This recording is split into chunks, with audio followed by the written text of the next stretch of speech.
Dobrý deň, vážení priatelia.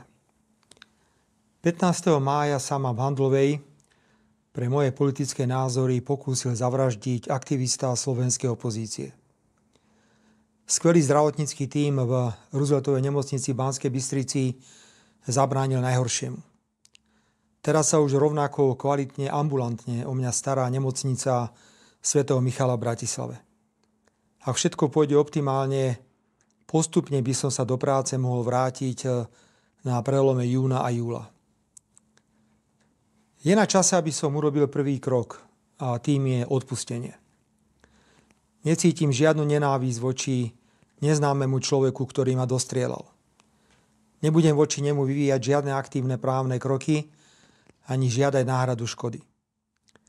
Odpúšťam mu a nech si to, čo učinil a prečo tak učinil, vysporiada on sám vo svojej hlave. Nakoniec je evidentné, že bol len poslom zla a politickej nenávisti, ktorú politicky neúspešná a sfrustrovaná opozícia rozvinula na Slovensku do nezvládnutelných rozmerov. Treba očakávať, že protivládne médiá, politické mimovládne organizácie financované zahraničím a opozícia začnú pokus o moju vraždu bagatelizovať. Že išlo iba útok poblúzneného človeka, že medzi ním a opozíciou neexistovali žiadne prepojenia, že poškodenie môjho zdravia nie je vážne. Vždy som si chránil svoje súkromie, preto aj teraz sa obmedzím len na konštatovanie, že útok mi spôsobil vážne poškodenie zdravia. Opakované operácie, veľa bolesti a utrpenia. Bude malý zázrak, ak sa do práce vrátim o niekoľko týždňov. Chcem požiadať protivládne médiá, najmä tie, ktoré sú spoluvlastnené finančnou štruktúrou Soroša, aby sa nepúšťali touto cestou a rešpektovali nielen závažnosť dôvodov pokusu o vraždu, ako aj následkov tohto pokusu. A opäť ich vyzývam, aby urobili už známy test Robertom Ficom. Ako by sa správali, keby sa niečo obdobné stalo jednému z lídrov slovenskej opozície a útočníkom by bola osoba s prepojeniami na Smer, Slovenskú sociálnu demokraciu. Nemám žiadny dôvod veriť, že išlo o útok osamelého pometenca. Už niekoľko mesiacov verejne komunikujem, že pravdepodobnosť atentátu na vládneho politika sa na Slovensku blíži k istote. Hovoril som to verejne v médiách a na tlačových konferenciách. Povedal som to všetkým veľvyslancom krajín Európskej únie a NATO na Slovensku. Tému som otváral aj na viacerých bilaterálnych stretnutiach s mojimi partnermi. Pred niekoľkými týždňami som na rokovaní vlády dokonca požiadal ministrov, aby nechodili do davu. Nie, nemal som žiadnu spravodajskú informáciu. Ale moje skúsenosti z 32-ročného pôsobenia v politike ma varovali. Počas dlhej politickej kariéry som sa vždy opieral o základné politické právo na iný názor. A principiálne nesúhlasím s politikou jediného správneho názoru, ktorú dnes tvrdo presadzujú niektoré veľké západné demokracie. Odmietam zasahovanie do vnútorných záležitostí iných krajín, či násilný vývoz demokracie do krajín, ktoré sa rozhodli ísť vlastnou cestou. Slovensko nemá ekonomické a vojenské nástroje na silové presadzovanie svojich záujmov. Musíme sa preto neustále usilovať o dôsledné dodržiavanie medzinárodného práva a mať odvahu pomenovávať veci pravdivo, bez ohľadu na to, aké veľké krajiny sa dotýkajú. Ak má malá krajina, ako je Slovensko, politických lídrov s takouto výbavou, nemá to v medzinárodných vzťahoch vždy jednoduché. Nie všetky veľké demokracie boli nadšené, keď som odmietal bombardovanie Belehradu alebo stiahol slovenských vojakov z Iraku. Blokoval zavedenie povinných kvót pre nelegálnych migrantov, či radikálne odmietal návrh na zrušenie práva veta pre členské štáty Európskej únie. Sebavedomá, suverénna slovenská zahraničná politika, vychádzajúca síce z členstva v EÚ a v NATO, ale orientovaná na všetky 4 svetové strany, nie je jednoducho v móde. Situácia vo vzťahoch medzi mojou politickou reprezentáciou a partnermi v EÚ a v NATO sa vyhrotila po ruskom útoku na Ukrajinu, kde sme odmietli poskytnúť Ukrajine okrem humanitárnej pomoci akúkoľvek vojenskú pomoc zo štátnych zásob a kde naďalej zásadne uprednostňujeme mier pred vojnou. Je to práve konflikt na Ukrajine, ktorý v Európskej únii a v NATO ešte viac posilnil, doslova posvetil koncept jediného správneho názoru. A to, že vojna na Ukrajine musí pokračovať za každú cenu s cieľom oslabiť Ruskú federáciu. Kto sa s týmto jediným povinným názorom nestotožňuje, je okamžite označovaný za ruského agenta. Je medzinárodne politicky odsúvaný na okraj.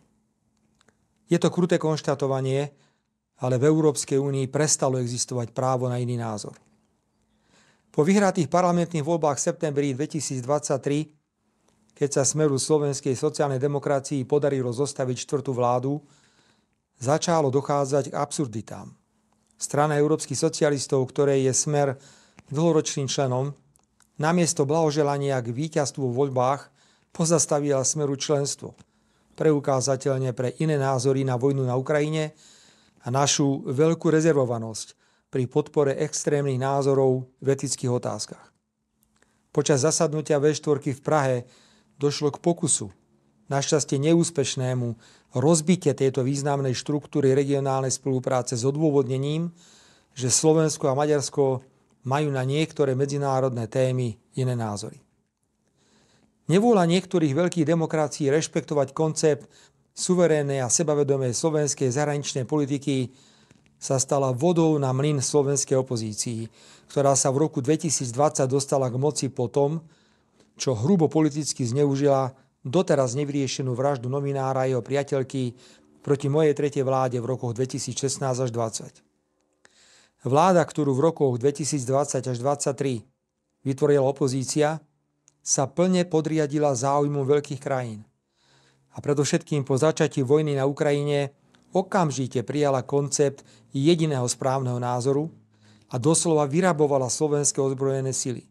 Znížila v zásadnej miere obranyschopnosť Slovenska a nekriticky sa postavila na stranu krajín presadzujúcich vojenské riešenie konfliktu na Ukrajine. Za to si mohla na Slovensku vláda robiť čokoľvek.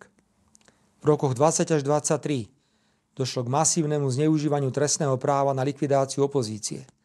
Bez dôkazov boli obviňovaní a do väzby posielaní predstavitelia opozície, boli podozrivé úmrtia vo výkone väzby.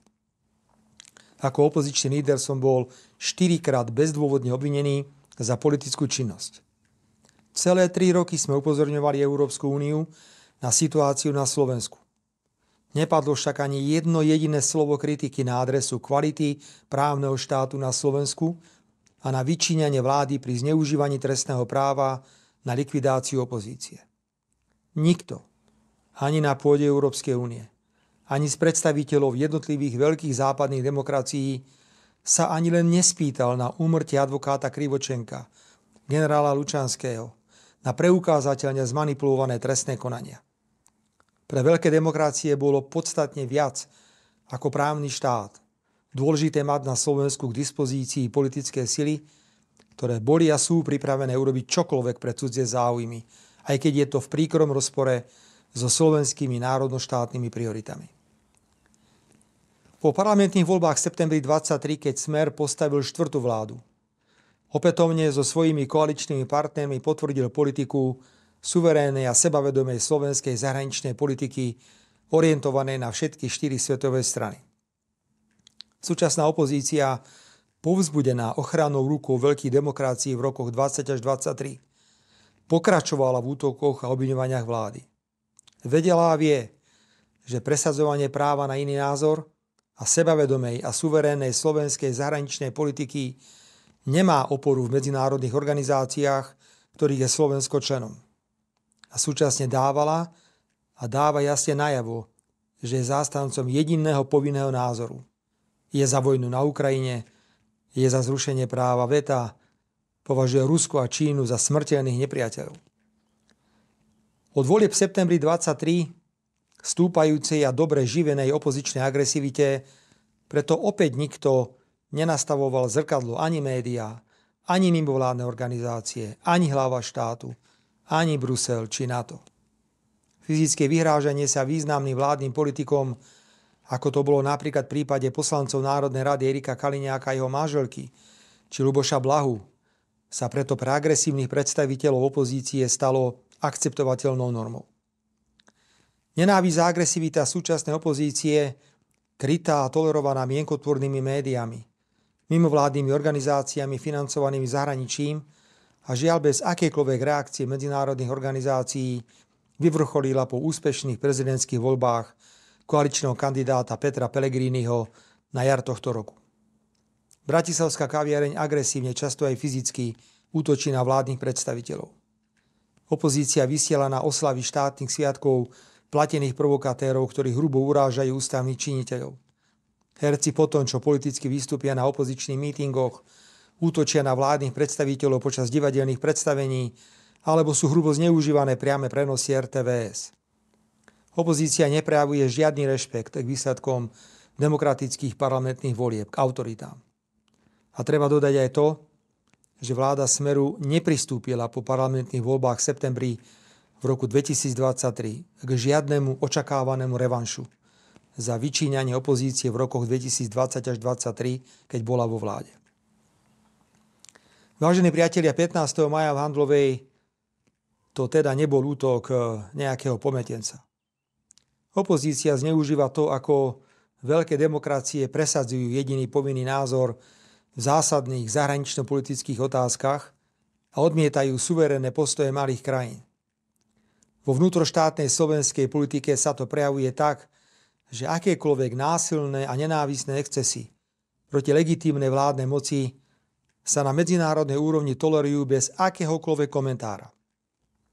Opozícia nebola schopná posúdiť, pretože ju k tomu nikto nenútil, kam svojou agresívnou a nenávistnou politikou dostala časť spoločnosti. A bola iba otázka času, kedy dôjde k tragédii. A dnes som už konštatoval, že po tom, čo sa mi stalo 15. mája, kedy som v Handlovej nešiel do davu, ale k malej skupine priateľsky mávajúcich ľudí, by som mal byť plný zlosti, nenávisti a pomstychtivosti. Odpor proti politikovi, s ktorým nesúhlasíte, sa nerieši tak, že ho zastrelíte.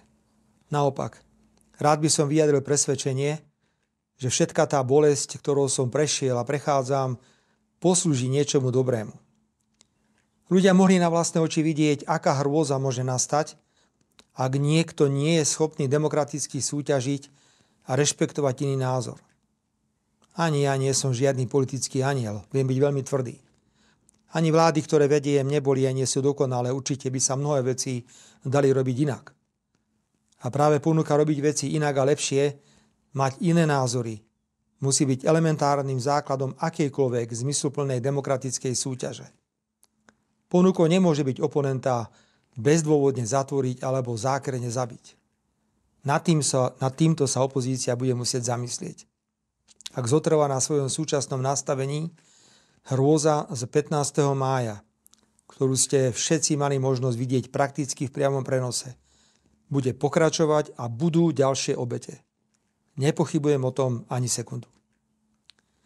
Vážení priatelia, na záver poďakujem ešte raz lekárom a zdravotníckemu personálu v Banskej Bystrici. Boli skvelí. Nemôžem zabudnúť ani na zdravotníkov v Handlovej a leteckú záchrannú službu. Vďaka patrí aj vám za všetky prejavy podpory. O rozsahu tejto podpory sa dozvedám až teraz a bola a je neuveriteľná. Veľmi si to vážim. Verím, že sa spoločnosť upokojí a že sa čoskoro zmysluplne a pokojne stretneme. Všetko dobré a držme si palce.